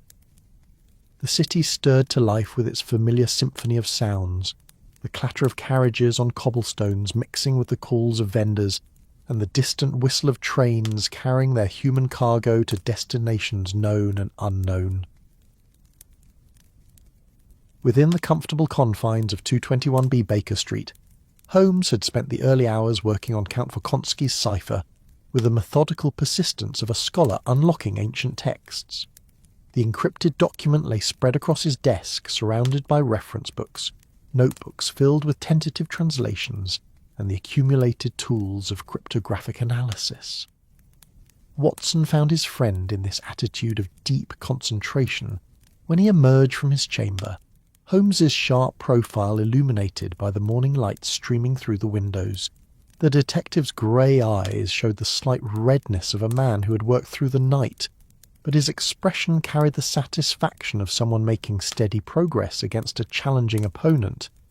"Any success with the Count's message?" Watson inquired, settling into his chair with the morning paper and a cup of Mrs. Hudson's excellent coffee. Holmes looked up from his work, stretching his long frame like a cat awakening from sleep. "Considerable success, though the implications are more troubling than I had anticipated. Count Volkonsky has uncovered evidence of a conspiracy that reaches not just into the Russian court, but into several European governments." He held up a sheet of paper covered with his precise handwriting, the translated portions of the cipher revealing themselves in elegant English prose. "It appears that the young prince's disappearance was orchestrated not to protect him from political enemies, but to remove him from a succession that had been carefully manipulated by foreign interests." Watson set down his coffee cup, his attention fully focused on his friend's revelations. "Foreign interests? What manner of foreign interests?" According to Volkonsky's investigation, a consortium of German and Austrian financiers had invested heavily in certain Russian industrial ventures, investments that would prove enormously profitable if they could influence the succession to ensure a Tsar sympathetic to their enterprises. Holmes paused, allowing the implications to settle. Young Alexei represented a threat to their plans because his tutors had instilled in him a deep suspicion of foreign influence in Russian affairs. The morning light seemed to grow sharper as the weight of these revelations became clear. What had appeared to be a simple case of royal intrigue had revealed itself as part of a complex web of international financial manipulation that had shaped the course of European politics for more than a decade. Volkov appeared in the doorway at that moment, drawn by the sound of their conversation. He had slept little, his face showing the strain of a man wrestling with the implications of his own existence. But his bearing carried a new determination, as if the discoveries of the previous evening had finally provided him with the clarity he had sought for so many years. "Good morning, gentlemen," he said, settling into the chair that had become his customary place during their discussions. "I trust the Count's message has proven illuminating." Holmes nodded, gathering the translated portions of the cipher into a coherent narrative. "More than illuminating, revelatory. Count Volkonsky has documented not just the circumstances of your disappearance, but the ongoing consequences of that event. Your survival, and more importantly your potential return, poses direct threat to financial arrangements worth millions of pounds." Volkov accepted the cup of coffee that Watson offered him, using the moment to process the implications of what he was hearing. "So I am not merely an inconvenient reminder of past deceptions, but an active threat to present conspiracies." "Precisely. Which explains why your enemies have been willing to risk operating on British soil.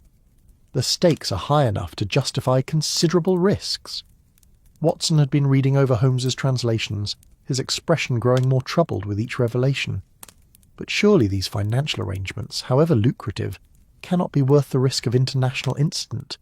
If the British government learned that foreign agents were operating assassination plots on our soil—" "Ah, but that assumes the British government is not already aware," Holmes replied, his voice carrying the grim satisfaction of a man who had uncovered an unpleasant truth. "Count Volkonsky's investigation suggests that certain elements within our own government have been aware of and possibly complicit in these arrangements." The words hung in the air like smoke from a snuffed candle, heavy with implications that reached into the highest levels of power. The comfortable sitting room suddenly felt less like a sanctuary, and more like the eye of a storm that encompassed continents. Volkov set down his coffee cup with hands that trembled slightly, not from fear but from the overwhelming weight of understanding. 15 years, he said softly. 15 years I have lived believing that my survival was a stroke of fortune, a narrow escape from political chaos. Now I learn that my very existence threatens to expose a conspiracy that spans nations." Holmes rose from his desk and moved to the window, drawing back the curtain to survey Baker Street in the clear morning light. "The question now is what we propose to do with this knowledge. Count Volkonsky has provided us with the key to understanding the forces arrayed against us. But understanding an enemy and defeating him are entirely different propositions. "And the physical key?" Watson asked, indicating the unusual metal artifact that lay on the table between them, catching the morning light with its liquid gleam. "Have you determined what it opens?" Holmes smiled, the expression carrying the anticipation of a man about to reveal a carefully guarded secret. "I believe I have. The design and metallurgy suggest it opens a safety deposit box in one of London's more exclusive banking establishments. The question is which one, and what Count Volkonsky has arranged to be waiting there. The implications of this were staggering. If the Count had been conducting his investigation for years and had anticipated the need to provide evidence to support his findings, he might have accumulated documentation that could expose the entire conspiracy. But accessing such evidence would require venturing into the heart of London's financial district, potentially exposing themselves to the very enemies they sought to evade. "It seems to me," Volkov said slowly, his voice carrying the weight of a man making a decision that would determine the course of his remaining life, "that I have spent enough years running from my destiny. Perhaps the time has come to face it directly." Watson looked up from the decoded messages with concern evident in his expression. "That may be admirably courageous, but it would also be extraordinarily dangerous. If we are correct about the forces arrayed against us, approaching that safety deposit box could be walking directly into a trap." "True," Holmes acknowledged, returning to his chair with the fluid grace of a man whose body followed his mind's commands without conscious thought. "But continuing to hide achieves nothing except prolonging the inevitable. Our enemies know we exist. They know we are investigating, and they know we have made contact with Count Volkonsky's network. The only question is whether we act from a position of knowledge or allow them to act from a position of strength." The morning light continued to strengthen, chasing away the last shadows of night and revealing their situation with crystalline clarity. They sat at the centre of a web of international intrigue that reached into the highest levels of European society, possessed of knowledge that could topple governments and reshape alliances, but also marked for destruction by forces that had already proven their willingness to kill to protect their secrets. "There is one advantage we possess," Holmes continued, his grey eyes bright with a particular intensity that indicated his mind had found a path through the labyrinth. "Count Volkonsky has provided us not just with evidence, but with allies. His network extends throughout Europe, and if we can make contact with the right individuals, we need not face this challenge alone." Volkov leaned forward, his expression eager with the hope of a man who had carried his burdens in solitude for too long. "The map from the music box.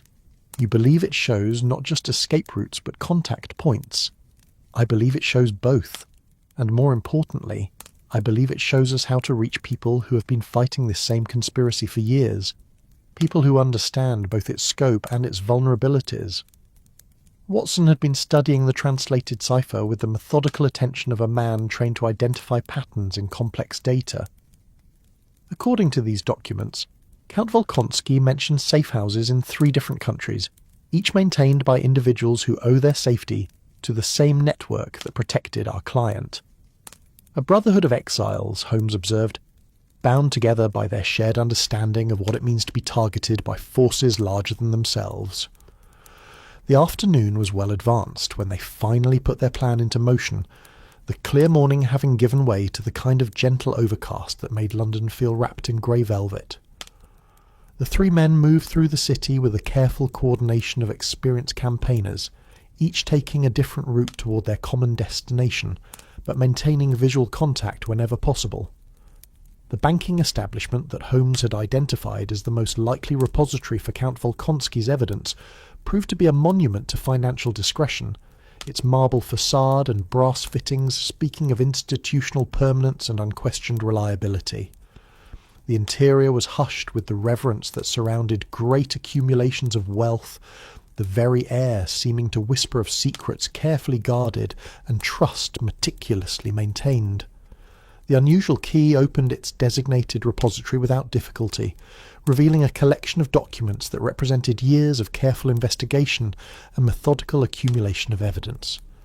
Count Volkonsky had assembled not just proof of the conspiracy surrounding Prince Alexei's disappearance, but documentation of its ongoing effects on European politics and economics.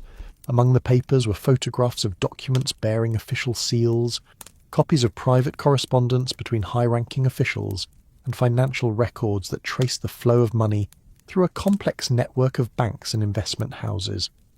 But most significant was a detailed map of the conspiracy's current structure, showing how the original plot had evolved into an ongoing operation that continued to influence the succession of European thrones. "Remarkable," Watson murmured as they examined the evidence in the privacy of a small room the bank provided for such purposes. "The Count has documented not just a historical crime, but an ongoing criminal enterprise." Holmes nodded, his expression grave as he absorbed the full scope of what Volkonsky had uncovered. "And he has also provided us with the means to expose it. These documents, properly presented to the right authorities, could bring down not just individual conspirators but the entire network that supports them." But even as they catalogued the evidence, all three men were aware that their actions had not gone unnoticed. The banking establishment's careful security had been designed to protect against common criminals, not against state-sponsored operatives with resources and training far beyond those of ordinary thieves. The attack, when it came, was swift and professional, launched by men who moved with the precision of soldiers and the ruthlessness of those who were killed for political rather than personal reasons. But Holmes had anticipated such a response, and the preparations he had made proved adequate to the challenge. The chase that followed led through the labyrinthine streets of Victorian London, a complex game of pursuit and evasion that tested both their knowledge of the city and their ability to think quickly under pressure. But they were not alone in their flight.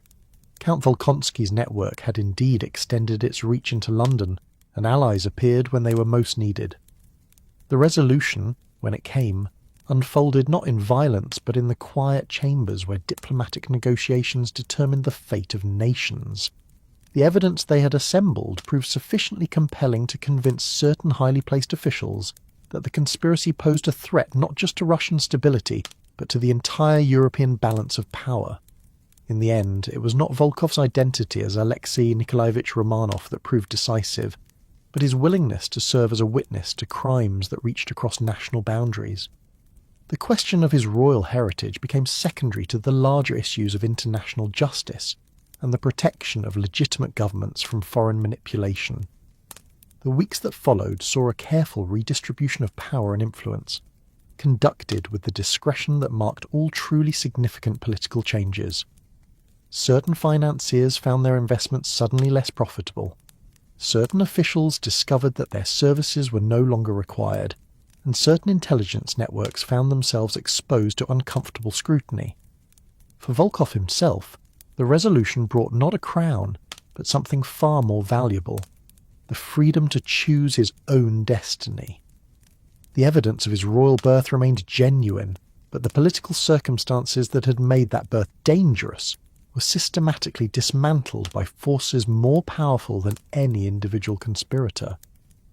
On a quiet evening in early winter, as the first snows of the season began to dust the streets of London with white, the three men sat once more in the comfortable confines of 221B Baker Street. The fire crackled cheerfully in the grate, casting its familiar warm glow across walls that had witnessed the resolution of so many mysteries. "I have decided," Volkov said, his voice carrying the quiet confidence of a man who had found peace with his choices, "to accept the offer from Marcus Webb in New York. Anna Petrovna was right about America offering opportunities for those willing to start anew." Holmes nodded approvingly from his chair by the fire, his long frame relaxed in the attitude of a man whose work had been completed to his satisfaction. "A wise choice. You have served the cause of justice admirably, but you have also earned the right to live for yourself rather than for the expectations of others." Watson looked up from the letter he was writing, his expression carrying the satisfaction of a chronicler who had witnessed history in the making. "And the title? The claim to royal heritage?" Volkov smiled, the expression transforming his face into something younger and more hopeful than they had seen before. "Will remain exactly what it has been for 15 years, a memory of what was, rather than a burden defining what must be. I am content to be Alexei Volkov, railroad engineer in training, rather than Alexei Nikolaevich Romanov, pretender to a throne that brings more sorrow than joy to those who occupy it. The church bells tolled the hour with their deep, comforting voices, marking the passage of time that had transformed a frightened exile into a man capable of choosing his own destiny. Outside, London settled into its ancient rhythms, the snow beginning to accumulate on windowsills and rooftops, creating the perfect blanket of white silence that would carry them all gently towards sleep. Holmes reached for his pipe, beginning the familiar ritual that marked the end of another successful investigation. "It occurs to me," he said, as he prepared the tobacco with methodical care, "that this case has taught us something valuable about the nature of identity itself." "How so?" Watson asked, setting aside his letter to give his friend his full attention. "We began with the question of who our client truly was, assuming that identity was a matter of documentation and bloodline. But in the end, we discovered that identity is perhaps better understood as a matter of choice and character. Our friend here chose to risk everything to expose a conspiracy that threatened innocent people, regardless of whether those people would ever know of his sacrifice." Volkov accepted a final cup of tea from Mrs. Hudson's evening service, holding it in hands that no longer trembled with uncertainty, but were steady with purpose. "Anna Petrovna always said that nobility was not a matter of birth, but of behaviour. I think she would approve of the choice I have made." The fire settled into its final phase, the flames dying down to leave the warm glow of embers that would carry them through the night. Outside, the snow continued to fall, each flake catching the light from the gas lamps and creating a gentle cascade of silver that seemed to bless the sleeping city. "To new beginnings," Watson said, raising his teacup in a quiet toast. "To choices freely made," Holmes added, his grey eyes reflecting the dying firelight. "To have the courage to be who we choose to be," Volkov concluded, his voice carrying the peace of a man who had finally found his way home. The snow fell softly through the London night, covering the city in pristine white that transformed the familiar into something magical. In the warm circle of firelight that encompassed the three friends, the great questions of identity and destiny had been answered not with the crash of empires, but with the quiet satisfaction of individuals who had chosen to act with honour, regardless of the personal cost. And in that gentle resolution, as the embers glowed and the snow whispered against the windows, there was a peace that spoke to something deeper than political intrigue or royal heritage. It was the peace that came to those who have faced their fears and found within themselves the strength to choose light over darkness, truth over convenience, and courage over safety.